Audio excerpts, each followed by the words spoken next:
Hello everyone, welcome to Studies Park YouTube family. Today we are going to start a scope of human resource management. In the previous section, we discussed the concept and objectives of HRM. Let us now discuss the scope of HRM in an organization. Friends, हमारा यह video जो होगा वह bilingual होगा, हिंदी और English दोनों में. Concept को हम लोग डिस्कस करते हैं और उसको समझते हैं, फिर हम थ्योरी पढ़ेंगे ताकि जब हमारा कॉन्सेप्ट क्लियर रहेगा तो थ्योरी समझने में एकदम आसानी होगी. देखिए, एक कंपनी है ABC एक कंपनी है. अब क्या है कि वहाँ पर इन्होंने एक मैनेजर को रिक्रूट किया और इनको एक काम दिया कि देखिए हमारा ऑर्गेनाइजेशन ABC है, यह टेलीविज़न बनाती है ये कंपनी. हमें टेक्निकल स्टाफ की ज़रूरत है, साथ ही साथ कुछ लेबर्स की आवश्यकता है. बहुत बड़ी कंपनी है ABC. इन्होंने रिक्रूटमेंट निकाला, HRM के माध्यम से एडवर्टीज़मेंट हुआ. अब HR एडवर्टीज़मेंट पेपर में दिया, इंटरव्यू कंडक्ट कराए गए, लोग आए इंटरव्यू देने के लिए और यहाँ पर सिलेक्शन प्रोसेस शुरू हुआ. HR जो अब रिक्रूट करेंगे उनका यह दायित्व बनता है कि वह जो स्टाफ को रिक्रूट करेंगे उस स्टाफ का जो स्किल होना चाहिए, जो एजुकेशन होना चाहिए अकॉर्डिंग टू रिक्वायरमेंट, जो कंपनी को चाहिए, तो वो जो टेलीविज़न के दुनिया में अनुभव रखते हैं वैसे एक्सपीरियंस्ड लोगों को सेलेक्ट करेंगे. यहाँ पर कुछ नॉन टेक्निकल स्टाफ का रिक्रूटमेंट होगा, उनकी भी आवश्यकता है, उनको भी सेलेक्ट करेंगे, उनको ट्रेनिंग देंगे. सेलेक्ट होने के बाद अब क्या काम बनता है HRM का. इन्होंने ऑर्गेनाइजेशन में रिक्रूट तो कर लिया, अब इन स्टाफ को ट्रेनिंग दिया. इन्होंने सेलेक्ट होने के बाद दूसरा प्रोसेस हो गया ट्रेनिंग का. इन्होंने ट्रेनिंग दिया. अब क्या होता है, एम्प्लॉय काम करना शुरू किया, काम करने में कई सारी बाधाएं उत्पन्न हुई.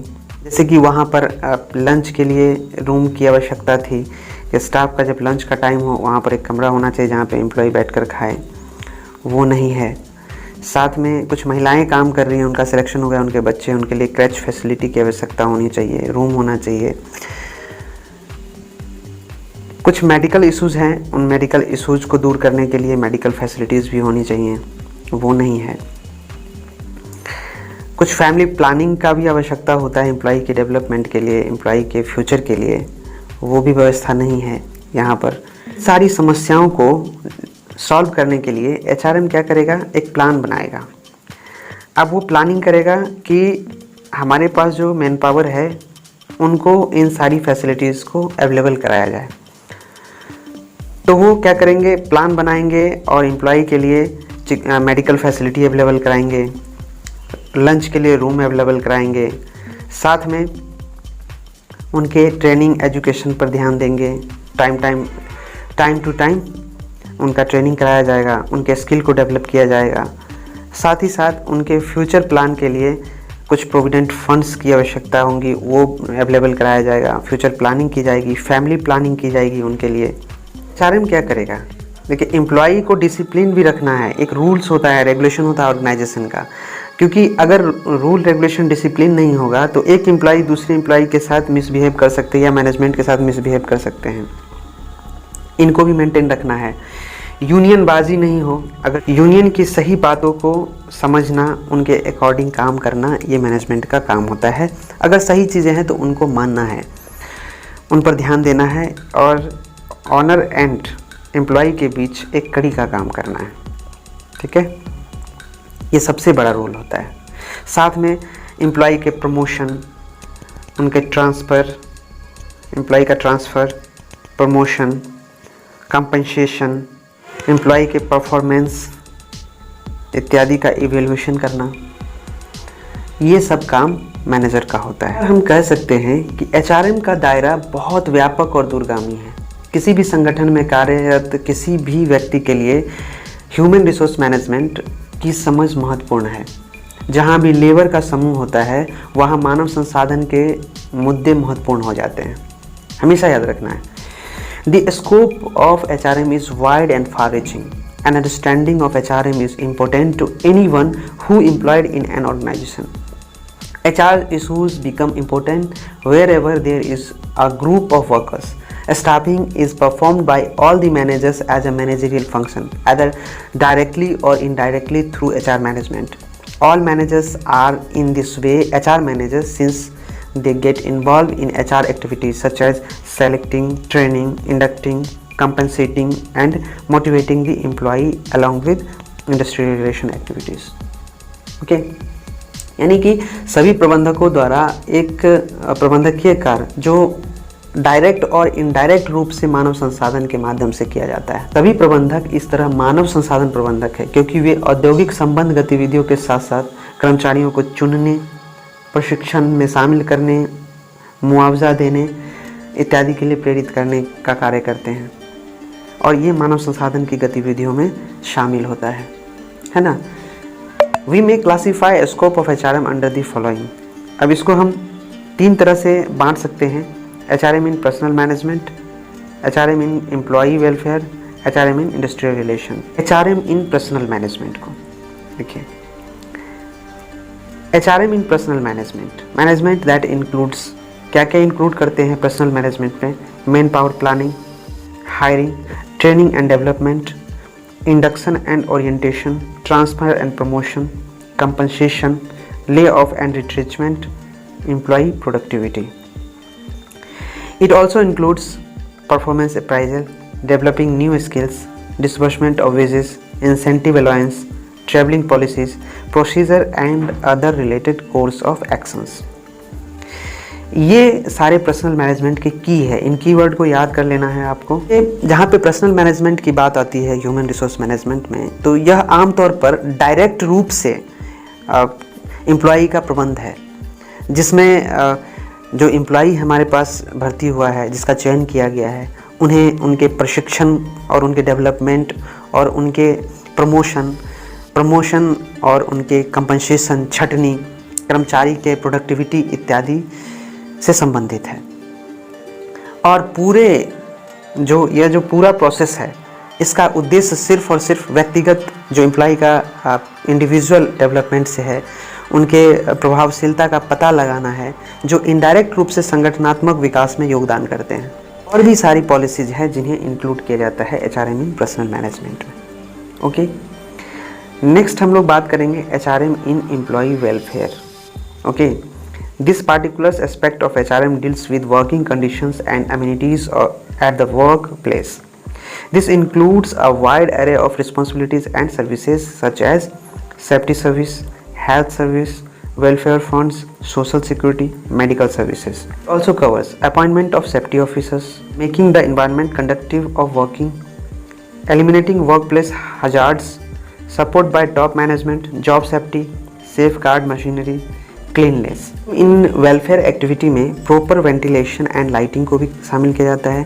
ये प्रॉपर वेंटिलेशन एंड लाइटिंग क्या है? किसी भी ऑर्गेनाइजेशन में जो फैक्ट्री है वहाँ पर लाइट की व्यवस्था अधिक अच्छी होनी चाहिए, वेंटिलेशन की आवश्यकता होनी चाहिए, वहाँ पे सैनिटेशन होना चाहिए, मेडिकल केयर होना चाहिए, सिकनेस बेनिफिट होना चाहिए, एम्प्लॉयमेंट एंड इंजरी बेनिफिट होना चाहिए, पर्सनल इंजरी बेनिफिट होना चाहिए, मैटरनिटी बेनिफिट होना चाहिए, employment benefit and family benefits वगैरह होना चाहिए, जो कि हमने कहानी के थ्रू आपको बताया था। ओके, ये ऑर्गेनाइजेशन के लिए आवश्यकता है। HRM इन एम्प्लॉय वेलफेयर में ये सारी चीज़ इंक्लूड किए जाते हैं।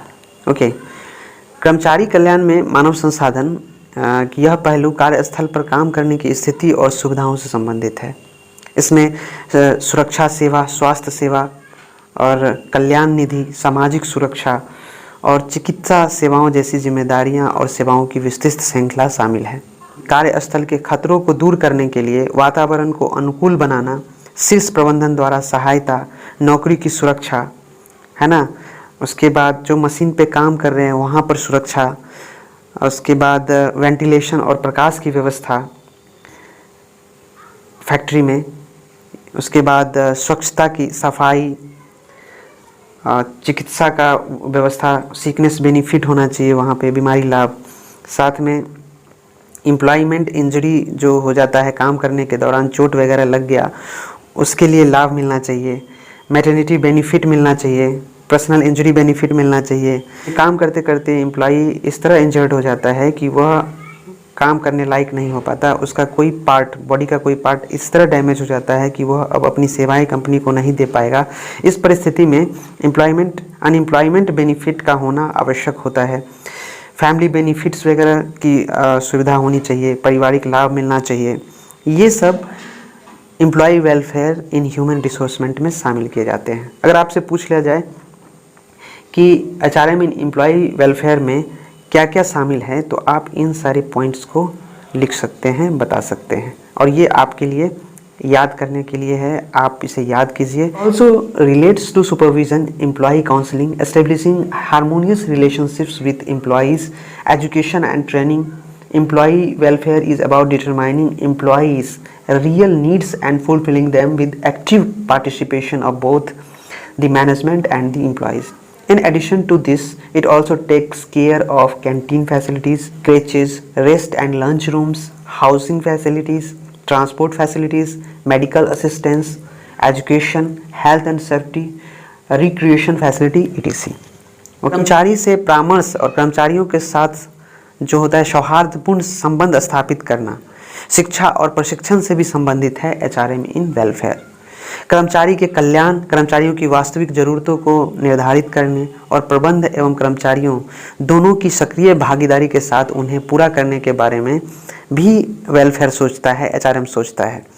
इसके अलावा यह कैंटीन सुविधाओं, क्रेच, आराम और दोपहर के भोजन हेतु कमरे, कर्मचारियों के लिए आवास, परिवहन, चिकित्सा, है ना, मनोरंजन सुविधाएं इत्यादि का भी ध्यान रखा जाता है। इसी को बोला जाता है HRM इन एम्प्लॉय वेलफेयर।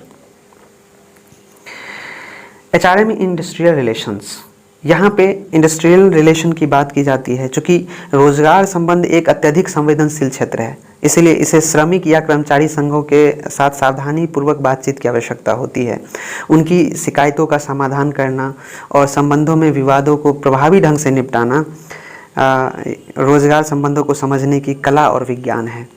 ये HRM की काबिलियत है कि वे एम्प्लॉय और एम्प्लॉयर के रिलेशन को समझता है, और इसे आर्ट एंड साइंस भी कहा गया है। Management is a art and science. संयुक्त परामर्श, अनुशासनात्मक प्रक्रियाएं, आपसी प्रयासों से समस्याओं का समाधान, मानव के व्यवहार संबंधी विवादों को समझना HRM इन इंडस्ट्रियल रिलेशंस है। बस हमें समझना है यहाँ पे। The main aim is to safeguard the interest of employees by securing the highest level of understanding to the extent that does not leave a negative impact on the organization. It is about establishing, growing and promoting industrial democracy, safeguard the interest of both employees and management. It's okay?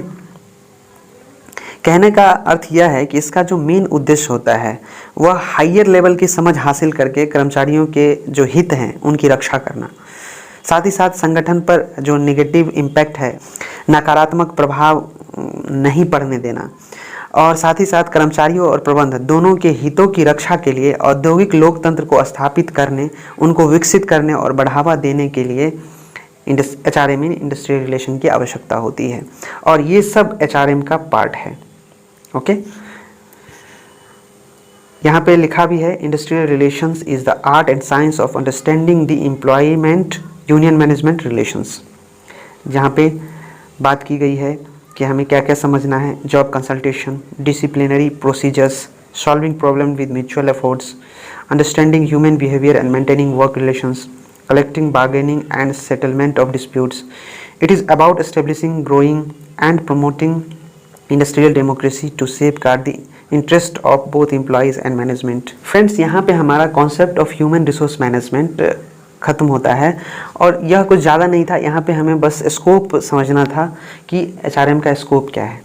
Next हम लोग बात करेंगे human resource के history of human resource management, और यहाँ से हमारा शुरू हो जाएगा HRM का मेन पोर्शन। सबसे पहले हम लोगों ने डेफिनेशन को देखा, ऑब्जेक्टिव्स को देखा, यहाँ स्कोप को देखा। नेक्स्ट हम लोग मिलते हैं history of human resource management में।